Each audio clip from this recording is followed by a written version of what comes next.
రేవంత్ రెడ్డి గారు మీరు బాగా అతి తెలివి అనుకుంటున్నారు. బాగా తెలివి ఉన్నది మాకు, మేము ఏం చెప్పినా నడుస్తుందని అనుకుంటున్నాం. కానీ ప్రజలు నిన్ను చూసుకొని చీచీ అని కొడుతున్నారు. నిన్ను ప్రజాపాలన అనే పరిస్థితి అంటలేరు. ఇది ప్రజలందరూ కూడా ఏమంటున్నారు అంటే నీ మీద ఉంచేసే పాలన నడుస్తుంది అని అంటున్నారు. ఇలా నీకే సిగ్గుండాలి. ఇప్పటికే ఇజ్జత్ మానం మొత్తం తీసుకున్నావు. ఇకనన్నా అబద్ధాలు చెప్పుడు బంద్ చేయి, ఇజ్జత్ పోతుందని చెప్పి ఈ సందర్భంగా తెలియజేస్తా ఉన్నాను. ఇంకొకటి పెద్ద ఇలా రియాలిటీ షో అయినట్టు ఇవాళ ఇంకొకటి చాలా పెద్దగా అయింది. ప్రెస్ మిత్రులందరూ కూడా దీన్ని ప్రత్యేకంగా కవర్ చేయాలి, మీరు కూడా గమనించాలని విజ్ఞప్తి చేస్తూ ఉన్నాను. ఇవాళ రేవంత్ రెడ్డి గారి నాయకత్వంలో సునీల్ కన్గోల్ గారు మా 10 మంది ఎమ్మెల్యేలని బీఆర్ఎస్ పార్టీ నుంచి కోట్ల రూపాయలు ఇచ్చి కొనుగోలు చేయగలిగిండు.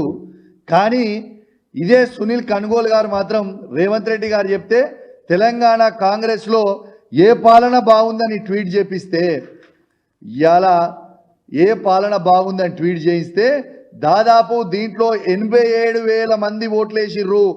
అంటే ఇంకెక్కువనే, 87,000. మళ్ళీ నేను లోపలికి వచ్చేటప్పుడు చూస్తే 90,000 అయింది. 87,000 మంది ఓటేస్తే 67% కేసీఆర్ గారి పాలన అద్భుతంగా ఉందని ఇవాళ స్వయంగా చెప్పింది కూడా మీ అందరు కూడా చూడొచ్చు. ఇవాళ దీంతో పాటు దీన్ని బట్టి అర్థం చేసుకోవాలి.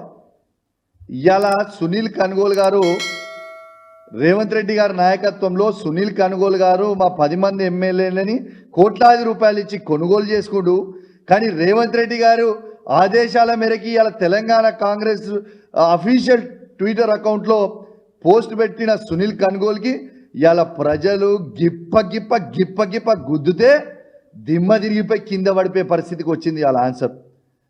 ఇది బాబు ప్రజలంటే ఏమనుకుంటావు, తమాషా అనుకుంటున్నావా? నీ ఇష్టం ఉన్నట్టు అబద్ధాలు చెప్తుంటే, నీ ఇష్టం ఉన్నట్టు చేస్తుంటే ఇలా ప్రజలు ఏం చూస్తలేరు అనుకుంటున్నావా? ఎంతసేపు కేసీఆర్ గారి మీద ఏడుస్తావు నువ్వు?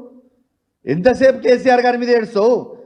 సంవత్సరం అయింది మీరు వచ్చి, సిగ్గు అనిపిస్తలేదా నీకు? నువ్వు అధికారంకి వచ్చి ఏడాది దాకా ఇది 3వ సీజన్ నడుస్తుంది. ఈ 3వ సీజన్లో రైతు బంధు నువ్వు ఎందుకు వెయ్యలే రైతులకు ఇప్పటిదాకా 1 రూపాయి కూడా నేను అడుగుతా ఉన్నాను. అంటే పూర్తి అబద్ధాలు చెప్తా ఉన్నారు. తెలంగాణ ప్రజలారా మీకు దండం పెట్టి చెప్తా ఉన్నాను, రేవంత్ రెడ్డి గారు పక్కా మోసం చేస్తూ ఉన్నాడు. మళ్ళా కేవలం సర్పంచ్ ఎలక్షన్ల కోసం, జెడ్పీటీసీ ఎలక్షన్ల కోసం, ఎంపీటీసీ ఎలక్షన్ల కోసం, కౌన్సిలర్ ఎలక్షన్ల కోసం మీకు అబద్ధాలు చెప్పే ప్రయత్నం మరొక్కసారి చేస్తూ ఉన్నారు. ఎందుకు చెప్తున్నా అంటే నిన్నేమన్నాడు, 26 తారీఖున మీకు జనవరి 26 తారీఖున రైతు బంధు ఏమైనా ఇవాళ జనవరి 26 తారీఖున మీకు టకీ అని మీ అకౌంట్లో పడతాయి రైతు బంధు అని చెప్పినావు.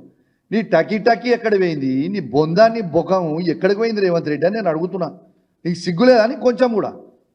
ఇలా 26 తారీఖు అయింది. నేను ఎన్ని ఎకరాలకు వేసినావు?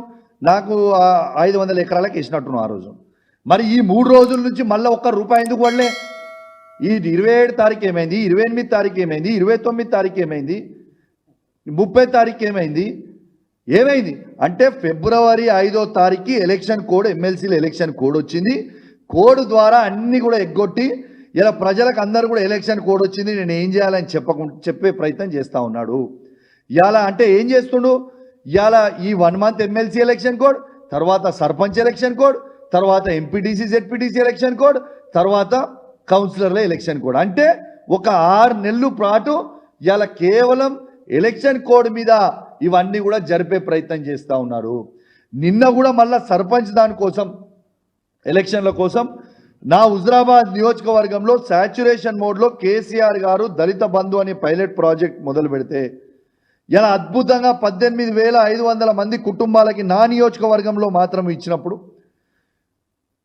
ఈయన అధికారంకి వచ్చిన తర్వాత నా నియోజకవర్గంతో పాటు యావత్ తెలంగాణలో ఉన్న 119 నియోజకవర్గాలలో అన్ని నియోజకవర్గాలలో దళిత బంధుని ఆపిండు రేవంత్ రెడ్డి గారు.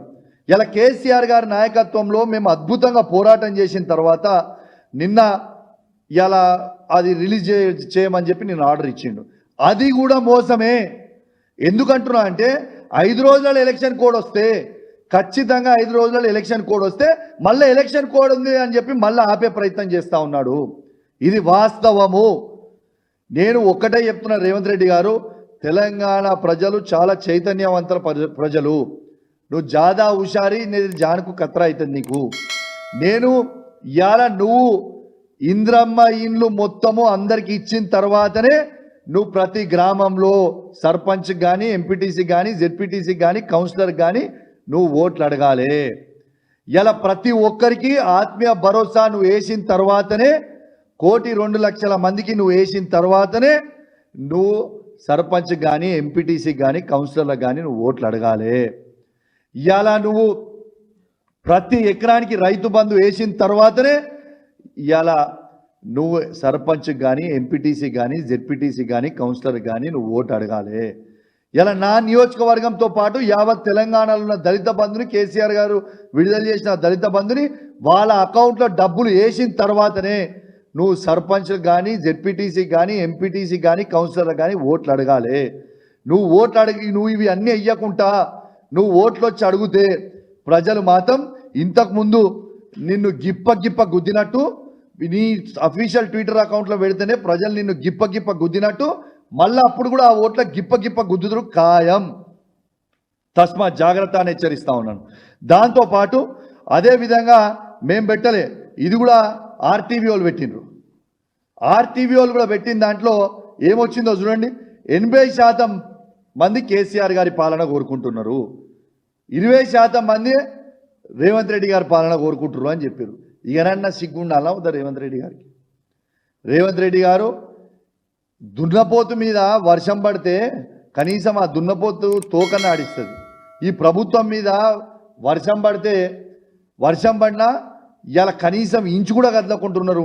ఆ దున్నపోతే ఈ రేవంత్ రెడ్డి గారి ప్రభుత్వం కంటే ఆ దున్నపోతే నయం ఉన్నదనిపిస్తుంది నాకైతే. ఎందుకంటే ప్రజలు అడుగుతూ ఉన్నారు, అన్నీ చెప్తా ఉన్నారు, వీళ్ళేమో ఏవి కూడా మాట్లాడకుండా వీళ్ళు ఇష్టం ఉన్నట్టు చేస్తూ ఉన్నారు. ఖచ్చితంగా చెప్తా ఉన్నాను, మీకు మాత్రం రాబోయే కాలంలో ప్రజలు మాత్రం కర్ర కాసి వాత పెట్టబోతా ఉన్నారు. అరే నేను ఇంకోటి మర్చిపోయినా, ఇష్టం ఉన్నట్టయితే ఇలా మాట్లాడినా మళ్ళీ రేపు ఫ్రైడే మళ్ళీ ఏం కేసు పెట్టి రేపు మళ్ళీ జైలు నూకాలనుకుంటాడు నా మీద. రేవంత్ రెడ్డి గారు నువ్వు ఫ్రైడే మాస్టర్వి కదా, మళ్ళీ నేను మర్చిపోయాను. ఎందుకంటే ఇంతకుముందు చెప్పినా కదా సునీల్ కన్గోల్ని గిప్ప గుద్దినాడు. ఈ ఫ్రస్ట్రేషన్ అంతా ఏం చేస్తాడంటే తెల్లారు వేసేవారికి కౌశిక్ రెడ్డి ఇట్లా మాట్లాడి అట్లా మాట్లాడి కేసు పెట్టుర్రి. అబ్బో రేవంత్ రెడ్డి గారు మళ్ళీ రేపు ఫ్రైడే ఎదురు చూస్తున్నాం మళ్ళీ ఏ కేసు పెడతామని. కానీ ఒక్కటే గుర్తుపెట్టుకో రేవంత్ రెడ్డి గారు, నీ పెట్టే కేసులకి నీ పెట్టే ఈ పోలీసు వాళ్ళని అడ్డం పెట్టుకొని బెదిరిస్తా అనుకుంటే ఇక్కడ బెదిరేటోడు ఎవ్వరు లేరు. నిన్ను ఇంకెక్కువనే చేస్తాం తప్పితే ఎక్కడ కూడా తగ్గము. ఒకటి నువ్వు ఒక పెద్ద జోకర్ వైపోయినావు.